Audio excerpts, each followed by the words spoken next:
شخصیت کا انتخاب کیا ہے، انشاءاللہ العزیز سیدہ کائنات کا یہ فیض رکے گا نہیں، انشاءاللہ یہ بڑھتا ہی چلا جائے گا، یہ خوشبو پھیلتی ہی چلی جائے گی۔ مجھے اس بات کا احساس ہے،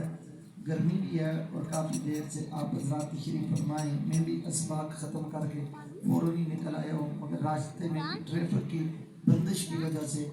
تاخیر ہوگی۔ میں نے جو آیا مقدسہ تلاوت کرنے کا شرف حاصل کیا، اس ضمن میں کچھ اختصار کے ساتھ معروضات عرض کروں گا۔ مجھے پتہ چلا میری بہنیں اور عزیز بیٹیاں بھی اور بزرگ خواتین بھی اس محفل میں تشریف فرمائیں۔ اسلام میں عورت کا بڑا مقام ہے، بڑا مرتبہ ہے۔ اسلام سے قبل عورت کو ذلت کا باعث سمجھا جاتا تھا، عار کا باعث سمجھا جاتا تھا، اور اسلام نے اس کو وقار کا باعث بنا دیا ہے۔ اوقاز کے بازار میں ایک شخص ظہور اسلام سے قبل چوک چوراہے میں آ کر اعلان کرتا ہے، اوقاز یہ مکہ مکرمہ کے قریب ایک بازار لگتا تھا، منڈی لگتی تھی، تو اس کے کاندھے پر کوئی اناج کی بوری نہیں ہے، کپڑے کا تھان نہیں ہے، کوئی غلہ نہیں ہے،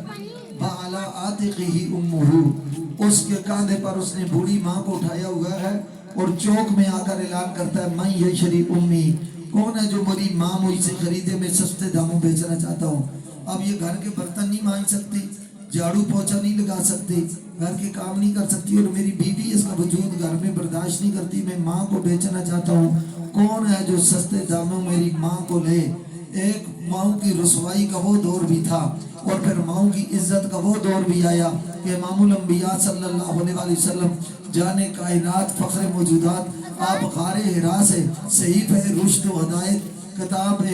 انقلاب قرآن پاک لے کر اتر کر حرا سے سوئے قم آیا، وہ ایک نسخہ کیمیا ساتھ لایا، اور سرکار نے سین حرم میں مطاف میں آ کر اعلان کیا۔ لوگوں وہ زمانہ چلا گیا جب ماؤں کو بیچا جاتا تھا، ماؤں کو رسوا کیا جاتا تھا، ماؤں کی بولیاں لگتی تھیں، ماؤں کو سر بازار رسوا کیا جاتا تھا۔ فرمایا آج آمنہ کا بیٹا کائنات کی ہر ماں کے سر پر عزت کا دوپٹہ سجانے کے لیے آ گیا ہے، کائنات کی ہر ماں کے سر پر عزت کی چادر ڈالنے کے لیے آ گیا ہے۔ الجنت تحت اقدام امہاتکم، وہ زمانہ چلا گیا، وہ دور بیت گیا، وہ جہالت کا بربریت کا دور ختم ہو گیا، سفاکیت کا دور ختم ہو گیا، جب ماں کو رسوا کیا جاتا تھا۔ فرمایا اب میں نے اور اللہ نے ماں کو وہ عزت عطا کی ہے، الجنت تحت اقدام امہاتکم، کہ ماں کے قدموں سے لپٹ جاؤ، وہ جو ماں کے پاؤں سے لپٹ جاتا ہے اللہ اس کو جنت کا حقدار بنا دیتا ہے۔ یہ انقلاب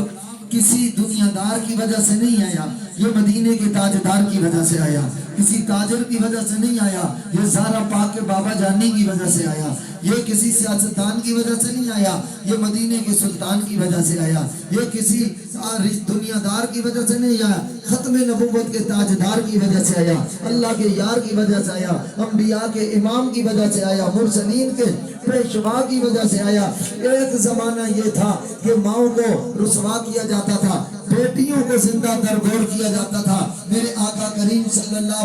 علیہ وآلہ وسلم کے دور سے پہلے حضرت دخیہ کلبی رضی اللہ تعالیٰ عنہ اپنا واقعہ سناتے ہیں کہ میں بیٹی کو زندہ دفن کرنے کے لیے گیا، میری بچی کہتے ہیں کہ میں